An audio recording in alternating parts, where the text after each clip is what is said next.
उमेदवारी अर्ज तुम्ही दाखल केला काय सांगा? हो, आज माननीय पक्षप्रमुख उद्धवजी ठाकरे साहेब यांनी सकाळीच मला दूरध्वनीवर सांगितलं का आपण आपला उमेदवारी अर्ज दाखल करा.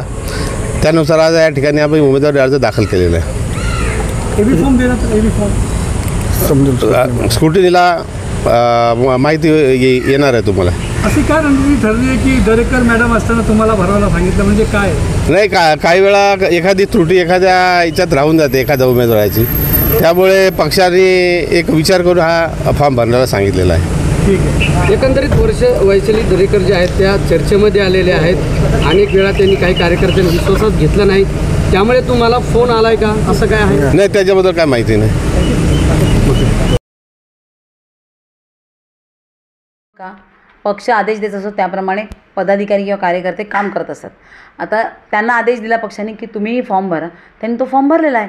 पक्षाचे अधिकृत उमेदवार म्हणून मी फॉर्म भरताना तुम्ही सगळेजण हजर होते, रॅली काढली आपण, त्यामुळे तो फॉर्म भरलेला आहे. एक पक्षाची प्रॅक्टिस असतात, एक फॉर्म त्यांच्याकडनं भरून घेतला. म्हणजे मॅडम तुमच्यावर काय दबाव वगैरे की तुम्ही माघार घेणार? बिलकुल नाही. चर्चा सुरू आहे. वैशाली दरेकर राणे कधी कोणाला घाबरलेली नाही आणि कोणालाही घाबरत नाही. माघार तर बिलकुल घेणार नाही. फॉर्म भरलेला आहे. इलेक्शन होणार, 20 तारखेला मतदान होणार, 4 जूनला मशाल लोकसभेत पोहोचणार. तुम्ही कॅन्डिडेट राहणार? मीच असणार म्हणजे काय. थँक्यू. धन्यवाद.